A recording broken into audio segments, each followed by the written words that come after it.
Seorang polisi bernama Ade Irawan akhirnya mengakui bahwa ia melihat sendiri keterlibatan seorang petinggi kepolisian dalam jaringan narkoba internasional yang dikendalikan Dewi Astuti. Namun, sejak pengakuan itu, satu persatu rekan mulai menjauh, ancaman datang dari arah tak terduga, dan Ade mulai bertanya, jika kebenaran dibongkar, siapa sebenarnya yang akan bertahan hidup? Sebelum kita lanjut ceritanya, jangan lupa ya like dan subscribe channel Saka Bercerita. Jangan lupa menulis asal daerah kalian di kolom komen, supaya kita lebih kenal dan dekat. Silakan duduk yang nyaman karena ceritanya baru dimulai. Let's go! Namaku Ade Irawan. Aku menuliskan cerita ini bukan untuk membela diri, bukan untuk mencari simpati, dan bukan pula untuk membersihkan nama siapapun. Aku menuliskannya karena ada kebenaran yang terlalu berat jika hanya disimpan di dalam kepala. Kebenaran yang terus berdengung di telingaku setiap malam, bahkan ketika aku mencoba tidur dengan mata terpejam dan lampu kamar dipadamkan. Sejak kecil, aku percaya satu hal dengan keyakinan yang nyaris polos, polisi adalah pelindung. Aku tumbuh di gang sempit, dikelilingi suara knalpot tua dan pertengkaran rumah tangga yang sering bocor ke jalan. Ayahku bukan siapa-siapa. Ia hanya buruh angkut di pasar, pulang dengan punggung bungkuk dan tangan penuh bau karung.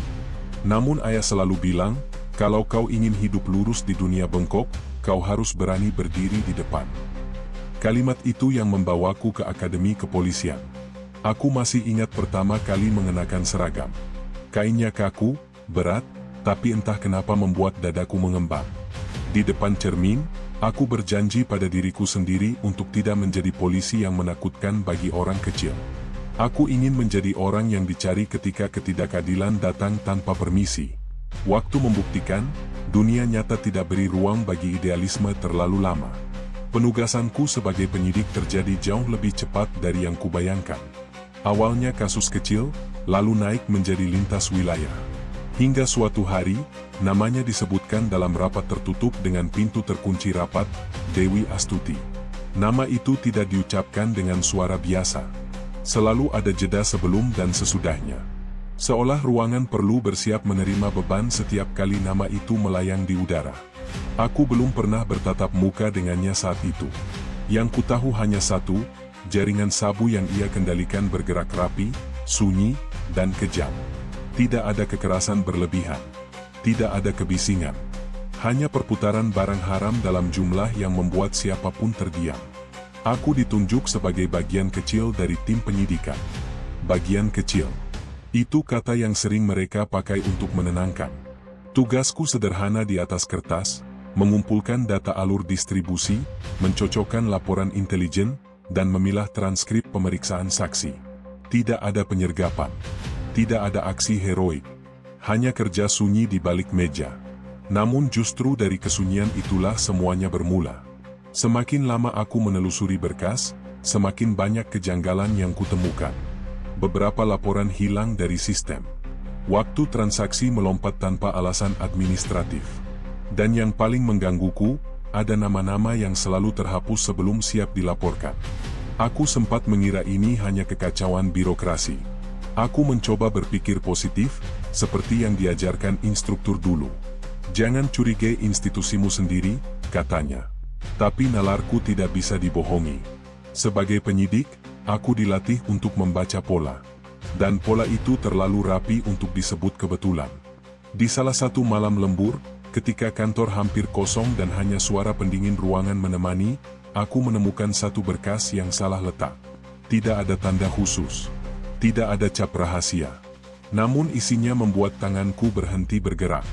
Ada catatan komunikasi yang seharusnya tidak berada di sana. Potongan percakapan pendek, tanpa konteks lengkap. Tapi cukup untuk menunjukkan satu hal yang menggetarkan kesadaranku, Dewi Astuti tidak sendiri. Ia bukan aktor utama yang bergerak dari balik bayangan. Seseorang, jauh lebih berkuasa, membuka jalan untuknya. Aku menutup berkas itu pelan. Jantungku berdetak terlalu keras untuk disebut wajar. Untuk pertama kalinya sejak menjadi polisi, aku merasa seragam yang kupakai terasa dingin. Beratnya tidak lagi membanggakan, tapi menekan. Sejak malam itu, aku mulai merasa diawasi. Bukan secara terang-terangan. Tidak ada yang mengikutiku pulang. Tidak ada pesan ancaman. Tapi percakapan di kantor berubah singkat. Tatapan mata rekan kerja terlalu lama menempel, lalu cepat dialihkan. Ada canda yang mendadak berhenti begitu aku mendekat. Aku mencoba mengabaikannya. Aku berkata pada diriku sendiri bahwa ini hanya tekanan kerja. Kasus besar memang selalu membuat suasana berubah. Tapi kebohongan paling berbahaya adalah kebohongan yang kita katakan pada diri sendiri. Aku mulai menyimpan salinan temuan secara terpisah. Bukan karena aku berniat berkhianat, melainkan karena aku takut kebenaran menghilang sebelum sempat bicara.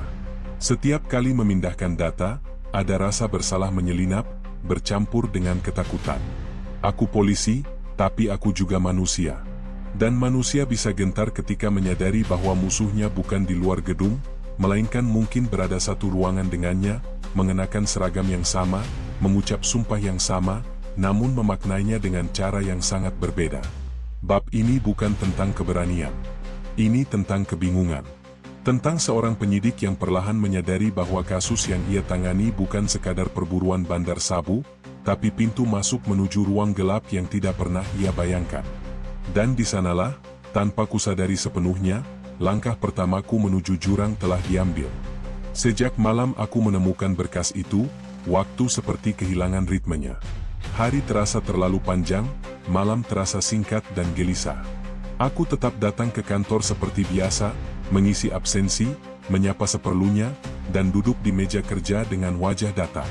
Namun di dalam kepalaku, satu pertanyaan terus mengulang tanpa jeda, siapa sebenarnya yang sedang kuhadapi? Nama Dewi Astuti kini terdengar berbeda di telingaku. Bukan lagi sekadar target penyidikan, melainkan pintu ke struktur kekuasaan yang tidak kasat mata. Aku mulai menyadari bahwa kasus ini dirangkai dengan kehati-hatian ekstrim. Tidak ada kesan serampangan. Setiap langkah seolah sudah dihitung, bahkan sebelum aku lahir sebagai penyidik. Aku mencoba menelusuri ulang alur laporan. Dari pintu masuk sabu, jalur distribusi, hingga titik pelepasan ke pasar gelap. Semuanya bersih. Terlalu bersih. Seakan seseorang di belakang layar memastikan tidak ada celah yang benar-benar terbuka. Di ruang rapat, atasan berbicara dengan nada tegas namun dingin. Ia mengulang perintah yang sama berkali-kali. Fokus pada Dewi Astuti, jangan melebar, jangan berasumsi, jangan membuat tafsir sendiri. Kalimat itu diucapkan seperti mantra. Bukan peringatan, melainkan pagar. Aku mengangguk, seperti yang lain. Tapi di dalam diriku, ada sesuatu yang mengeras. Naluri penyidik menolak untuk berhenti di satu nama ketika jejak di depanku jelas mengarah lebih jauh. Aku mulai bekerja lebih malam dari biasanya. Bukan untuk mengejar target, melainkan untuk menghindari tatap muka yang tak nyaman. Di jam-jam sunyi itulah, aku kembali membuka catatan komunikasi yang kutemukan sebelumnya. Aku membaca ulang, menafsirkan ulang, mencoba mencari celah bantahan. Namun semakin kubaca, semakin kuat kesimpulan yang terbentuk. Ada perlindungan. Bukan perlindungan hukum. Bukan pula permainan kebetulan. Ini adalah proteksi dari dalam, rapi, terstruktur, dan memanfaatkan sistem yang seharusnya menjatuhkan pelaku. Aku mencatat satu nama yang selalu muncul sebagai bayangan. Tidak pernah ditulis lengkap. Hanya inisial, namun konteksnya sangat jelas bagi siapapun yang paham hierarki. Nama itu seperti tembok tak kasat mata. Semua orang tahu keberadaannya, tapi tak ada yang berani menabraknya. Aku sempat berdiskusi dengan seorang rekan yang selama ini kupercaya. Percakapan kami terputus-putus, banyak jeda, banyak kata yang tidak diucapkan. Ketika aku mencoba menyinggung kejanggalan laporan, ia mendadak menatapku dengan ekspresi yang belum pernah kulihat sebelumnya.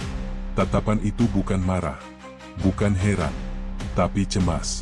Ia hanya berkata pelan, hati-hati bicara, De. Kalimat singkat itu membuat tengkuku dingin.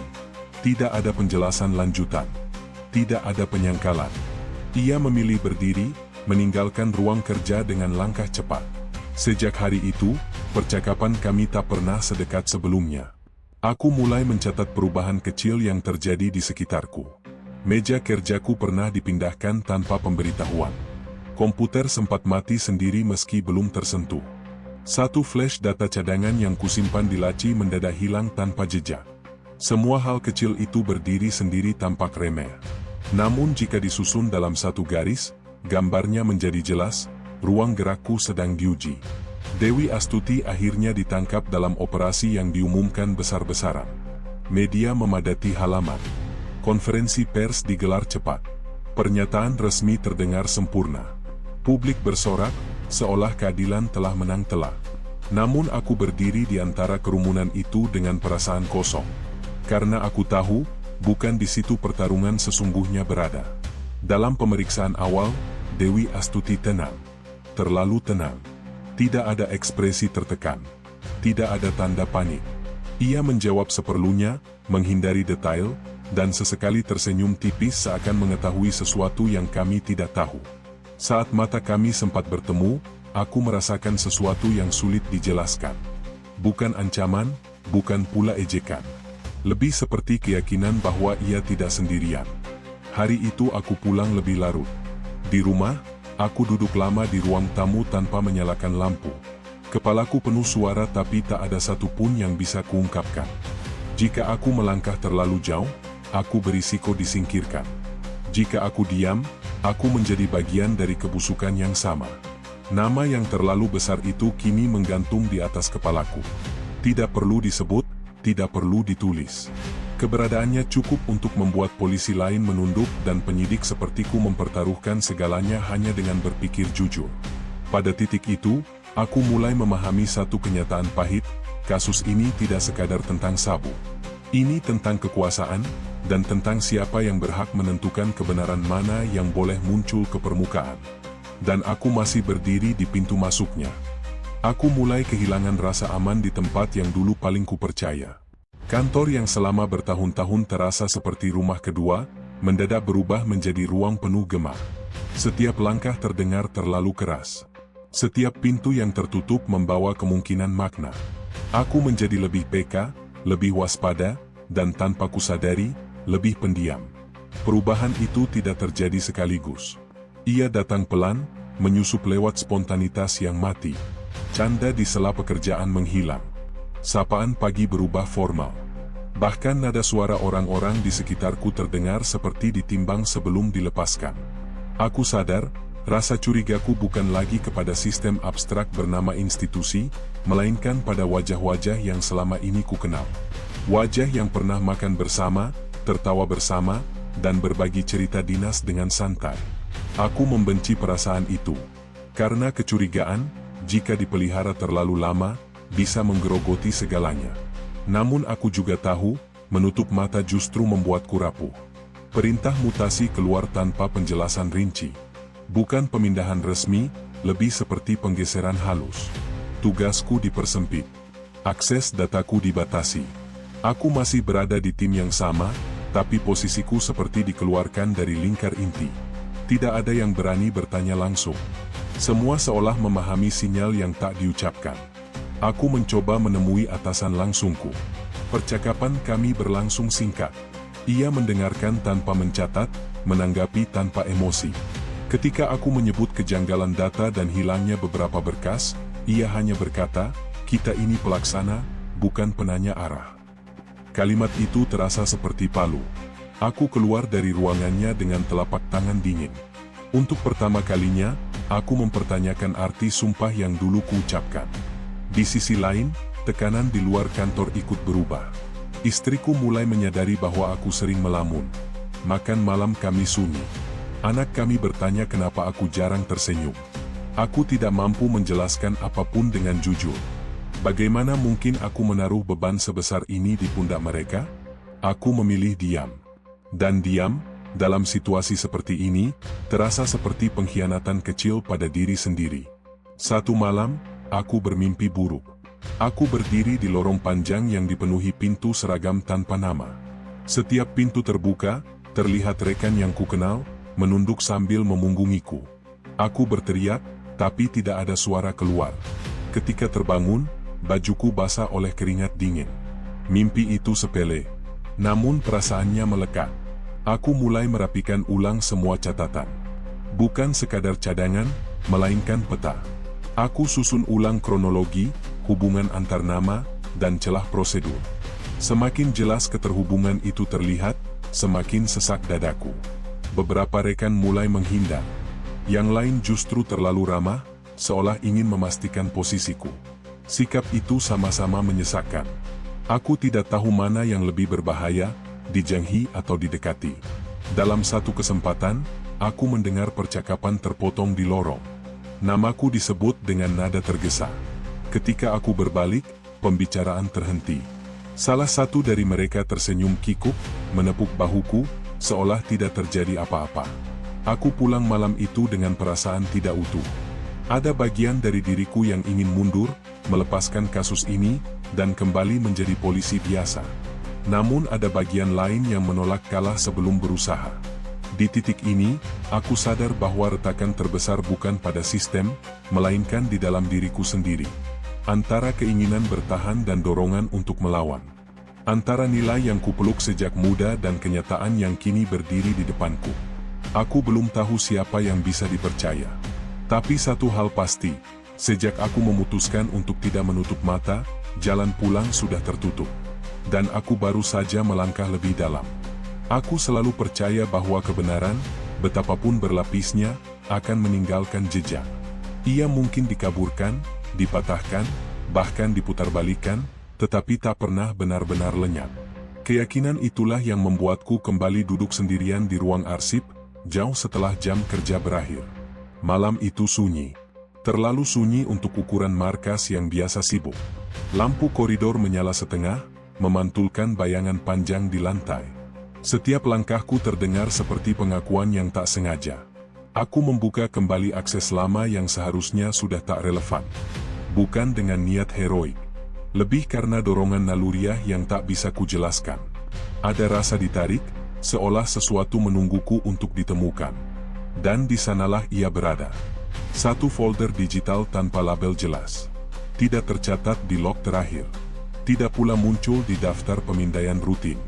Keberadaannya seperti kesalahan kecil yang terlewatkan oleh sistem besar yang terlalu percaya pada dirinya sendiri. Ketika kubuka, napasku tertahan. Isinya bukan laporan biasa. Bukan ringkasan penyidikan. Melainkan potongan transaksi, jalur pengiriman, dan catatan pertemuan yang dikompilasi rapi.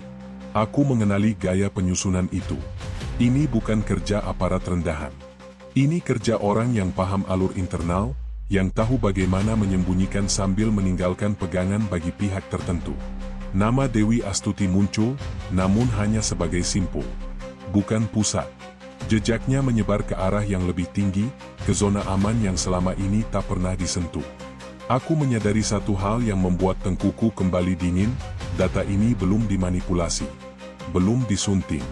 Seolah seseorang menyimpannya sebagai asuransi terakhir, atau sebagai pesan bagi siapapun yang cukup berani membacanya. Tanganku gemetar saat menggulir halaman demi halaman. Semakin jauh, semakin jelas bentuk jejaringnya. Bukan hanya narkotika, tapi aliran dana, perlindungan hukum, dan pengamanan internal. Semua berjalan dengan kedisiplinan yang mengerikan. Aku menutup layar pelan. Untuk beberapa detik, aku hanya duduk tanpa bergerak. Dunia di sekelilingku terasa menjauh, seperti suara yang ditelan air. Aku paham betul, sejak aku melihat ini, tidak ada lagi ruang kembali. Masalahnya, aku juga tahu bahwa menyimpan bukti seperti ini bukan sekadar pelanggaran disiplin. Ini bisa berarti akhir segalanya. Aku tidak segera menyalin atau memindahkan data itu. Aku berdiri, berjalan ke kamar kecil, dan mencuci muka dengan air dingin berulang kali. Bayangan di cermin tampak asing. Mataku lelah, tapi tajam. Tak ada rasa takut yang meledak. Hanya kesadaran perlahan bahwa hidupku sedang bergerak ke arah yang tak pernah kurencanakan. Ketika kembali ke ruang arsip, pintu yang tadi kututup kini sedikit terbuka.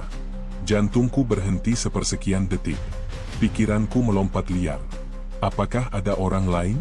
Apakah aku sudah terlambat? Aku menarik napas panjang, menenangkan diri, lalu masuk dengan langkah pelan.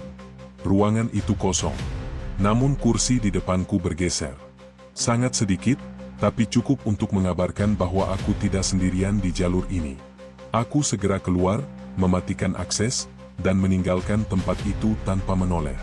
Malam terasa morekat, udara berat menekan dada. Sepanjang perjalanan pulang, aku tak henti memeriksa kaca spion, meski tak ada yang mengikutiku secara nyata. Sejak malam itu, pesan singkat tak dikenal mulai masuk ke ponselku. Tidak ada ancaman eksplisit. Hanya kalimat pendek tanpa pengirim jelas. Peringatan tanpa nada. Berhentilah menggali. Aku tidak membalas. Di kantor, sikap terhadapku berubah lagi. Beberapa rekan terlihat terlalu berhati-hati. Yang lain justru seolah tak mengenalku. Atasan tidak lagi memanggilku dalam rapat penting. Namaku pelan-pelan disisihkan dari daftar akses. Aku menjadi pengamat dalam kasus yang seharusnya kuurai. Bukti itu kini hidup di kepalaku. Aku belum berani memastikan kemana ia akan kubawa. Melapor ke jalur resmi terasa seperti melemparkannya ke lubang gelap. Namun menyimpannya sendiri adalah risiko yang tak kalah besar. Di sanalah aku berdiri, terjepit di antara kewajiban dan naluri bertahan. Menyadari bahwa di balik seragam yang seragam, tidak semua orang berdiri di sisi yang sama. Dan untuk pertama kalinya, aku merasa bahwa ancaman ini bukan lagi soal karir. Ini soal keselamatan. Perubahan itu tidak datang dengan suara keras, melainkan lewat kehadiran yang sunyi. Orang-orang mulai muncul di sekitarku, bukan sebagai ancaman langsung, melainkan sebagai pengingat bahwa setiap gerakku kini diperhatikan. Aku menyadari satu hal penting, aku memang tidak sendirian, tetapi itu tidak berarti aku aman. Rekan lama yang dulu jarang menyapaku kini mendadak ingin berbincang. Ia menawariku kopi, mengajakku makan siang, menanyakan kabar keluargaku dengan senyum yang terasa terlalu diatur. Di sisi lain, rekan yang biasanya dekat justru menarik jarak, seolah takut terjebak dalam radar yang sama denganku. Aku belajar mengenali perbedaan antara perhatian tulus dan perhatian yang mengandung maksud. Dan perbedaan itu membuatku semakin lelah. Pada suatu sore, aku dipanggil ke sebuah ruangan kecil di lantai belakang. Bukan ruang rapat. Lebih mirip ruang transit yang jarang dipakai. Di sana, 2 orang menungguku. Salah satunya ku kenal, satu lagi tidak. Yang tidak ku kenal tidak mengenakan seragam dinas. Ia berpakaian sipil, rapi, berlogat santai, namun matanya dingin. Ia tidak memperkenalkan diri. Tidak perlu. Cara ia duduk sudah cukup menjelaskan perannya. Percakapan berlangsung singkat namun penuh lapisan. Mereka tidak menyebut Dewi Astuti. Tidak pula menyebut bukti apapun. Mereka hanya berbicara tentang karir, masa depan, dan pentingnya ketenangan dalam bekerja. Orang pintar tahu kapan harus berhenti, kata pria itu sambil mengaduk kopinya. Aku mengangguk, lebih karena insting bertahan daripada persetujuan. Di tengah percakapan, ia sempat menyebut nama anakku. Tidak sebagai ancaman. Ia menyampaikannya seperti fakta biasa. Dan justru disitulah letak terornya. Aku keluar dari ruangan itu dengan kepala berat. Aku sadar, aku sedang ditempatkan dalam lingkaran yang sudah sangat dekat dengan hidup pribadiku. Malam itu, aku tidak bisa tidur. Aku menatap langit-langit kamar, mendengar napas keluargaku yang terlelap, dan bertanya pada diri sendiri sampai sejauh mana aku berani melangkah. Ketika pilihan tidak lagi hitam dan putih, nurani terasa seperti beban, bukan penuntun. Keesokan harinya, seseorang menyelipkan amplop tipis ke mejaku. Tidak ada nama. Tidak ada kata. Di dalamnya ada foto rumahku dari sudut yang tidak biasa. Waktu pengambilan terlihat jelas, subuh hari. Pesannya sederhana, kami dekat. Aku tidak melapor. Bukan karena aku tidak berani, tetapi karena aku paham kemana laporan itu akan berakhir. Aku membakar amplop itu di wastafel kamar mandi kantor, menyiramnya sampai tersisa abu basah yang tak berbentuk. Di tengah semua itu, satu hal tak terduga terjadi. Seorang rekan lama mendatangiku diam-diam. Kami pernah satu angkatan. Pernah saling menyelamatkan di lapangan. Ia tidak banyak bicara. Hanya berkata bahwa apa yang kulihat, ia juga lihat. Bedanya, ia memilih diam lebih lama. Kau tidak gila, katanya pelan. Tapi kau juga belum tahu seberapa luasnya. Kalimat itu membuatku cemas sekaligus lega. Untuk pertama kalinya setelah sekian lama, aku tahu bahwa keganjilan ini bukan hanya ada di kepalaku. Namun bersamaan dengan itu, rasa takutku berlipat ganda.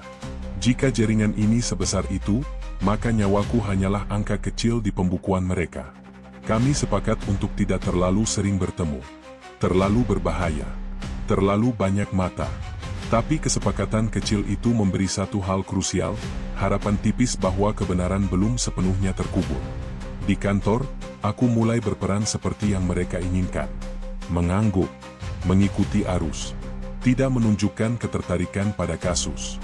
Namun di balik itu, aku menghafal segalanya. Mengingat detail kecil. Mengunci potongan fakta di dalam kepala seperti sandi hidup dan mati. Aku belajar tertawa tanpa rasa. Belajar bicara tanpa makna. Belajar menjadi bayangan dari diriku sendiri. Dan di saat bersamaan, aku memahami bahwa dukungan tidak selalu datang sebagai perlindungan. Kadang ia datang sebagai pengingat bahwa jalan yang kita pilih akan memisahkan kita dari kenyamanan selamanya. Aku memang tidak lagi sendirian. Tapi sejak itu, aku tahu persis, semakin banyak orang yang tahu posisiku, semakin sempit ruang bernapas yang kumiliki. Ada satu momen dalam hidup ketika diam tidak lagi terasa aman. Aku tiba di titik itu pada pagi yang tampak biasa. Langit cerah, lalu lintas padat seperti biasa, dan rutinitas kantor berjalan tanpa ada yang janggal di permukaan. Namun di dalam diriku, sesuatu telah mencapai batas. Aku tidak lagi sekadar menyimpan kebenaran. Aku sedang menahannya agar tidak menghancurkanku dari dalam. Aku duduk di meja kerjaku, menatap layar kosong, mendengarkan dengung komputer yang terdengar seperti hitungan mundur. Semua tanda peringatan sudah muncul. Ancaman tak lagi samar. Namaku sudah terlalu sering disebut di ruang-ruang yang tidak pernah kumasuki. Dan aku tahu, jika aku terus berpura-pura tunduk, aku hanya memberi mereka waktu untuk menyingkirkanku dengan cara yang lebih rapi. Aku memilih berbicara. Bukan sembarangan bicara. Aku memilih jalur yang selama ini kusebut sebagai benteng terakhir. Jalur yang diajarkan sebagai prosedur aman ketika integritas sistem dipertanyakan. Aku menyampaikan laporan dengan bahasa formal, data tersusun, kronologi rapi. Tidak emosional. Tidak dramatis. Hanya fakta. Tanganku dingin ketika mengirimkannya. Beberapa jam pertama, tidak terjadi apa-apa. Tidak ada balasan. Tidak ada panggilan. Aku bahkan sempat berpikir mungkin inilah akhir dari tekananku. Namun harapan itu runtuh lebih cepat dari yang kuduga. Sore harinya, aku dipanggil. Bukan oleh satu orang, tapi oleh beberapa. Ruangannya lebih besar dari biasanya. Wajah-wajah yang duduk di sana tidak semuanya asing. Beberapa adalah figur yang selama ini hanya kulihat di upacara resmi. Mereka tidak marah. Tidak pula mengintimidasi secara terang-terangan. Justru ketenangan mereka yang membuatku gemetar. Mereka mendengarkan. Mengangguk. Sesekali bertanya dengan nada seolah ingin memahami. Namun tak satu pun dari pertanyaan mereka menyentuh inti persoalan. Yang mereka tanyakan adalah diriku. Latar belakangku. Riwayat tugasku. Tekananku akhir-akhir ini. Salah satu dari mereka berkata pelan, "Kau tampak lelah, Ade." Kasus besar memang sering membuat orang melihat bayangan yang tidak ada. Kalimat itu menghantam lebih keras daripada bentakan. Aku mencoba bertahan dengan argumen. Menyebut data. Menjelaskan kronologi. Namun setiap kalimat seolah menguap sebelum mencapai telinga mereka. Aku tidak sedang diadili. Aku sedang dipetakan. Ketika pertemuan itu berakhir, satu hal menjadi sangat jelas, pengakuanku tidak memicu penyelidikan baru. Ia justru memicu penguncian. Sejak hari itu, hidupku tidak lagi sama. Aksesku benar-benar dicabut. Tugasku dipindahkan ke unit yang tidak berkaitan dengan penyidikan. Aku diminta menyerahkan seluruh catatan, perangkat, dan dokumen pribadi yang berkaitan dengan kasus. Semua dilakukan dengan dalih ketertiban. Di luar dugaan, Dewi Astuti dipindahkan. Lokasinya dirahasiakan. Jadwal pemeriksaan berubah tanpa pemberitahuan. Beberapa saksi kunci mendadak mencabut keterangan mereka. Peristiwa-peristiwa itu terjadi terlalu cepat untuk disebut reaksi spontan. Aku pulang dengan tubuh berat. Istriku menatapku dengan cemas yang tidak bisa lagi kusembunyikan. Aku ingin mengatakan semuanya. Namun lidahku kaku. Aku hanya berkata aku sedang tidak baik-baik saja. Malam itu, aku duduk di ruang tengah sendirian. lampu mati. Telepon genggam tergeletak di meja, seperti benda asing yang sewaktu-waktu bisa meledak. Aku membuka kembali ingatanku, memeriksa setiap langkah yang telah kuambil. Aku telah bicara. Dan harga dari berbicara mulai ditagihkan. Keesokan paginya, aku menerima surat pemeriksaan internal. Alasannya kabur. Prosedural. Tapi pesannya jelas, aku sekarang adalah masalah.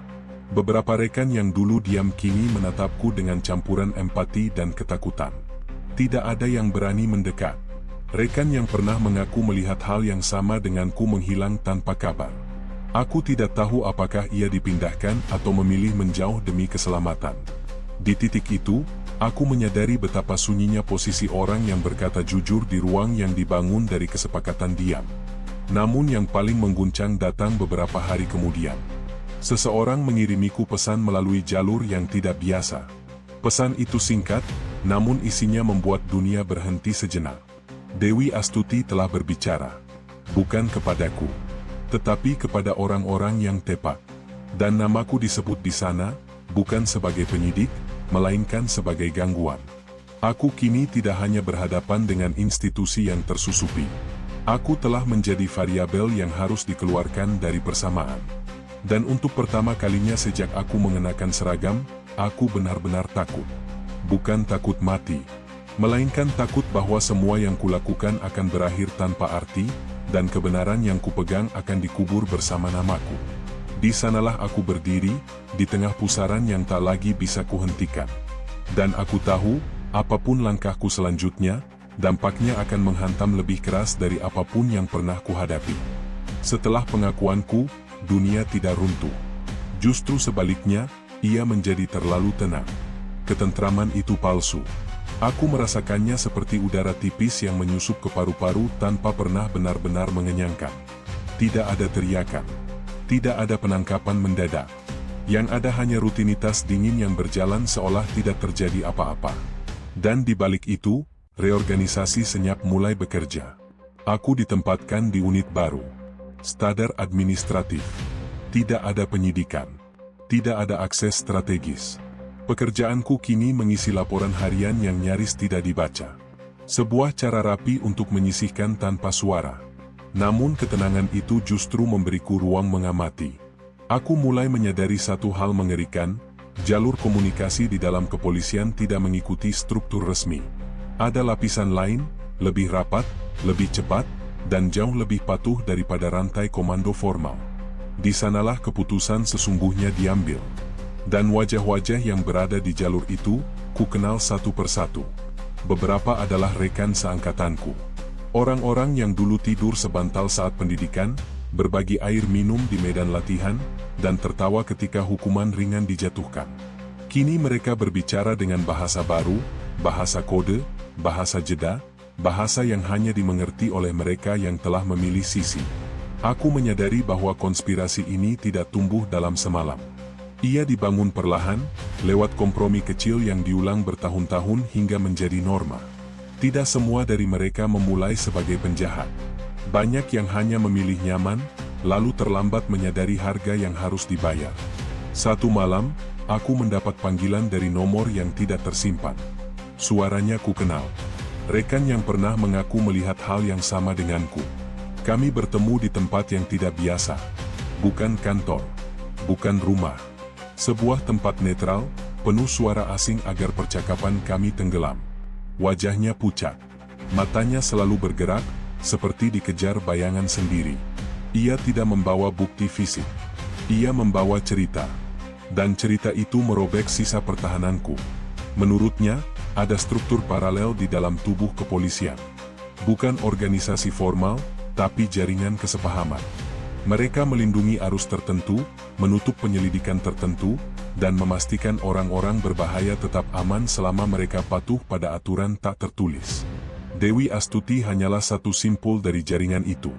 Ia bisa ditangkap, dipindahkan, bahkan dikorbankan jika perlu. Yang tidak boleh disentuh adalah aliran dan nama-nama besar yang berdiri di atasnya. Ketika aku bertanya siapa saja yang terlibat, ia terdiam lama. Lalu menyebutkan beberapa nama. Dan di antara nama-nama itu, ada satu yang membuat dadaku seakan dihantam dari dalam. Nama itu adalah orang yang pernah menarikku keluar dari masalah besar di awal karir. Orang yang dulu kusebut mentor. Orang yang pernah kupandang sebagai contoh polisi sejati. Aku tertawa pendek. Bukan karena lucu, tapi karena tubuhku menolak menerima kenyataan itu begitu saja. Aku juga butuh waktu untuk percaya, katanya lirih. Tapi aku melihat dengan kepalaku sendiri. Dan sejak itu, aku tahu aku sudah terlalu jauh untuk keluar bersih. Sebelum berpisah, ia memberikan satu peringatan terakhir. Ada rencana. Bukan rencana membungkamku secara kasar, melainkan membuatku tidak relevan. Kesaksianku akan dipatahkan perlahan. Kredibilitasku akan dirusak dengan cara halus.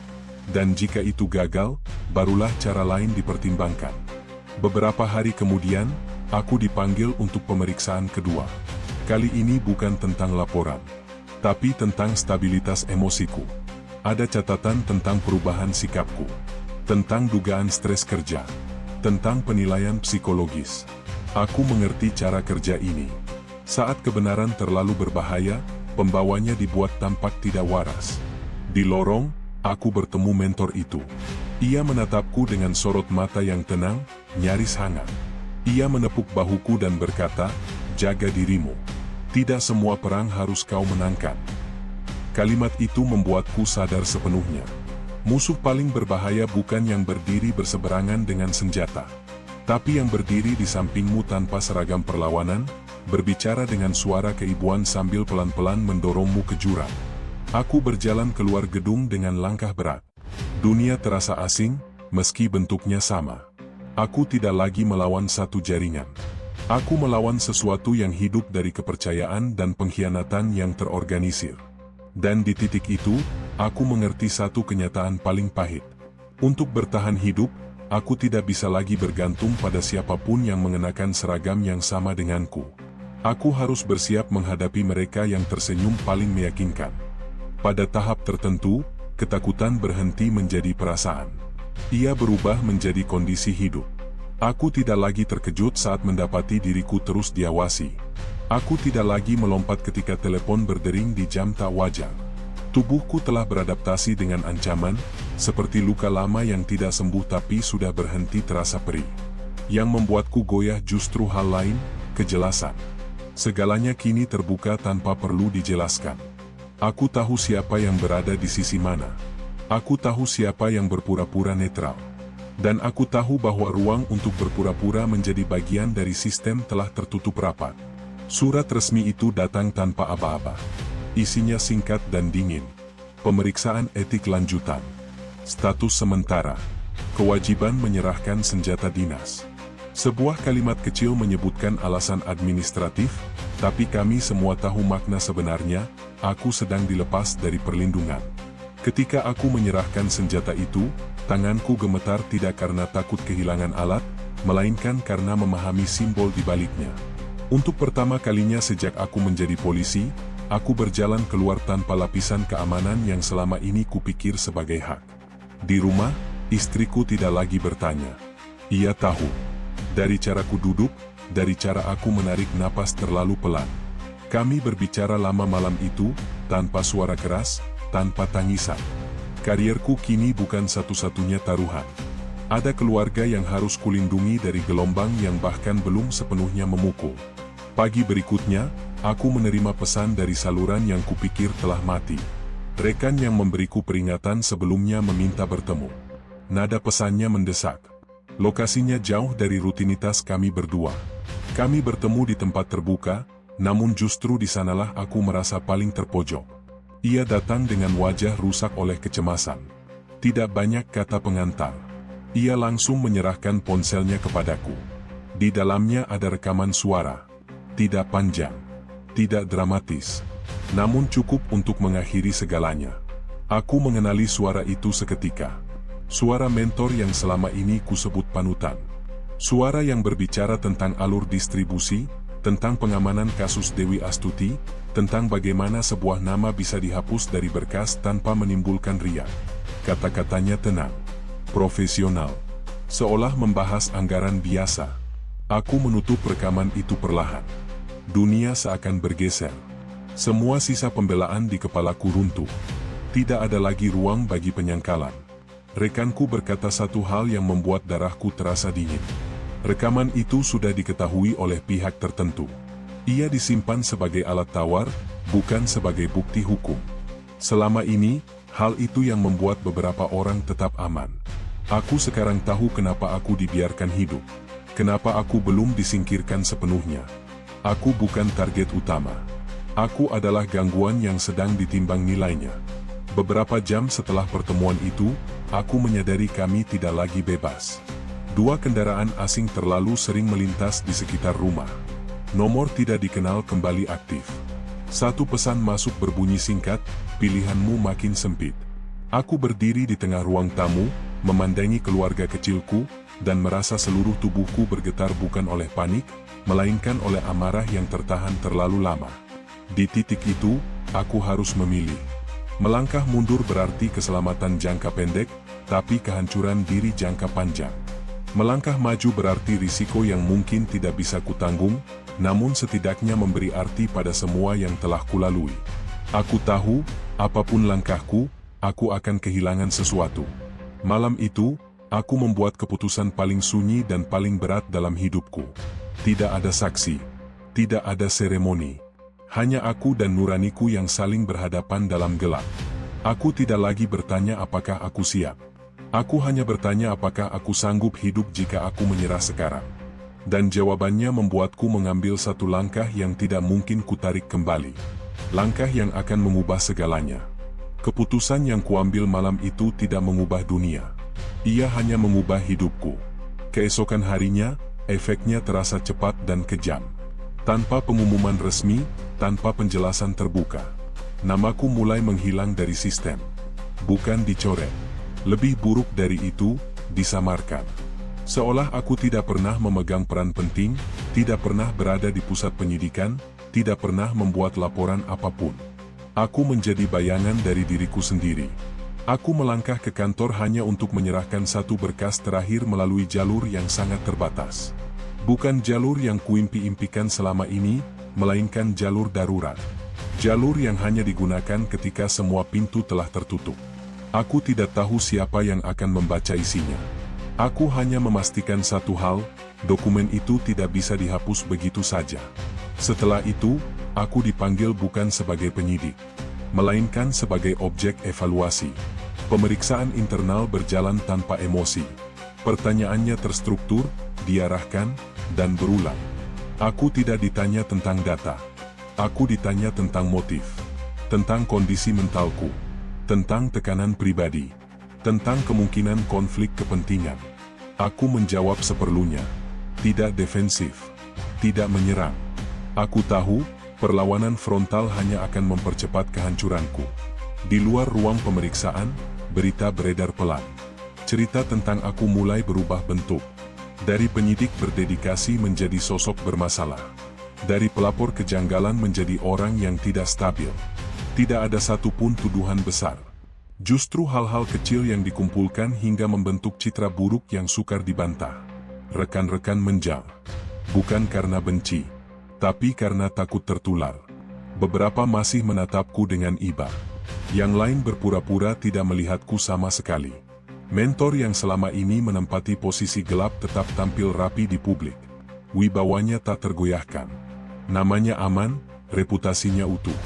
Sementara aku mulai kehilangan segalanya secara perlahan. Keluargaku merasakan dampaknya lebih dulu. Panggilan tak dikenal meningkat. Undangan anakku ke kegiatan sekolah mendadak dibatalkan. Lingkungan sekitar mulai berubah sikap, tanpa tahu alasan yang pasti. Aku dipindahkan sementara ke luar kota. Dalihnya penyegaran. Kenyataannya, itu pengasingan. Jauh dari pusat. Jauh dari akses. Jauh dari kemungkinan mengganggu apapun. Di tempat itu, dalam kesunyian yang panjang, aku akhirnya benar-benar merasakan harga kejujuran. Tidak ada tepuk tangan. Tidak ada perlindungan khusus. Tidak ada kemenangan cepat. Hanya hari-hari panjang yang harus kujalani dengan kesadaran bahwa kebenaran tidak selalu dibalas dengan keadilan. Rekan yang pernah memberiku rekaman itu menghilang sepenuhnya. Nomornya tidak aktif. Jejak digitalnya bersih. Aku tidak tahu apakah ia berpindah, disembunyikan, atau disingkirkan. Dan ketidaktahuan itu lebih menyakitkan daripada kepastian buruk. Sementara itu, kasus Dewi Astuti perlahan meredup di permukaan. Penyidikan diumumkan berlanjut. Proses hukum berjalan. Namun inti yang seharusnya mengguncang fondasi institusi tak pernah benar-benar disentuh. Aku mulai memahami satu hal pahit, sistem tidak runtuh oleh satu suara. Ia hanya bergeser sedikit, lalu menutup kembali celahnya. Suatu malam, aku duduk sendirian di tempat tugasku yang baru, menatap langit yang sama sekali berbeda dari kota asal. Aku bertanya pada diriku sendiri apakah semua ini sia-sia. Apakah stagnasi ini adalah harga akhir dari sikapku? Namun di tengah kelelahan itu, satu hal kecil bertahan, aku masih bisa menatap diriku sendiri tanpa mengalihkan pandangan. Aku mungkin telah kehilangan jabatan, pengaruh, dan rasa aman. Tapi aku belum kehilangan kesadaran tentang siapa diriku sebenarnya. Dan mungkin, itu satu-satunya hal yang belum bisa mereka ambil. Bab ini bukan akhir. Tapi ini adalah titik terendah. Tempat di mana aku harus memutuskan apakah aku akan hidup sebagai korban yang selamat, atau sebagai saksi yang tidak pernah sepenuhnya dibungkam. Waktu tidak memberi jawaban. Ia hanya memberi jarak. Setelah semua yang terjadi, hidup tidak berhenti, meski sempat terasa seperti menggantung di udara tanpa tujuan. Aku bangun pagi, menjalani tugas yang tersisa, dan pulang dengan tubuh yang lelah namun pikiran yang jauh lebih tenang daripada sebelumnya.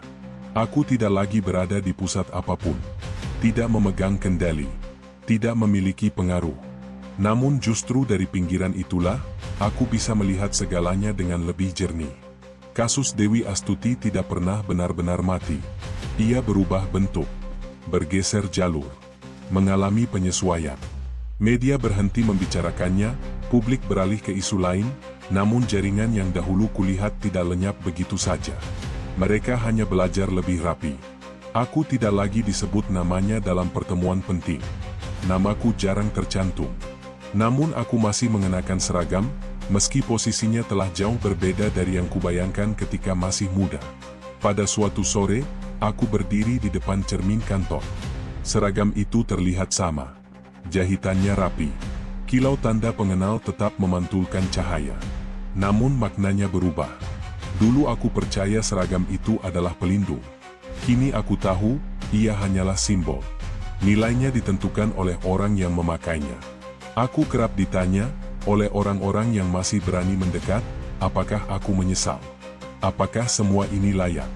Pertanyaan itu selalu datang dengan nada hati-hati, seolah takut jawabanku bisa menular. Jujurnya, aku tidak punya jawaban yang sederhana. Aku kehilangan banyak hal. Kepercayaan sebagian rekan. Jalur karir. Ketentraman yang dulu kurasa sebagai hak. Tapi aku juga memperoleh sesuatu yang tidak bisa diukur dengan pangkat atau jabatan. Aku tahu batas diriku sendiri. Aku tahu sejauh mana aku bersedia menekuk punggung dan sejauh mana aku akan berhenti. Ada malam-malam ketika aku masih terbangun dengan ingatan lama. Wajah-wajah yang dulu kupercaya. Percakapan yang kini terasa seperti sandiwara. Rasa kecewa itu tidak pernah benar-benar pergi. Ia hanya berubah menjadi bekas, seperti luka yang mengeras di dalam. Namun aku belajar hidup dengannya. Aku belajar bahwa keadilan bukan selalu tentang menjatuhkan yang bersalah di hadapan sorotan. Kadang keadilan adalah tentang menolak menjadi bagian dari kebohongan, meski penolakan itu tidak mengubah apapun di luar dirimu. Aku masih bertugas. Mengisi laporan. Mendengarkan pengaduan kecil. Menyelesaikan perkara yang tidak menarik perhatian siapapun. Dan di sana, di pekerjaan yang tampak sepele itu, aku menemukan kembali alasanku dulu menjadi polisi. Melayani, meski tak terlihat. Melindungi, meski tak dipuji. Suatu hari, anakku bertanya apa arti menjadi polisi. Aku terdiam lama sebelum menjawab. Aku bilang padanya bahwa menjadi polisi bukan soal seragam atau kewenangan. Itu soal pilihan kecil yang diambil setiap hari, bahkan ketika tidak ada yang melihat. Ia mengangguk, mungkin belum sepenuhnya mengerti. Tapi bagiku, jawaban itu cukup. Aku tidak tahu apakah suatu hari nanti kebenaran yang kutemukan akan benar-benar mengguncang mereka yang sekarang berdiri tegak. Mungkin ya. Mungkin tidak. Tapi aku tahu satu hal dengan pasti. Aku tidak berkhianat pada diriku sendiri. Dan selama aku masih bisa berkata jujur pada cermin setiap pagi, aku akan tetap berdiri di garis yang kupilih, meski sunyi, meski sepi. Aku tidak menjadi pahlawan. Aku tidak menjatuhkan raksasa. Namun aku tetap polisi. Dengan caraku sendiri. Dan itu, bagiku, sudah cukup.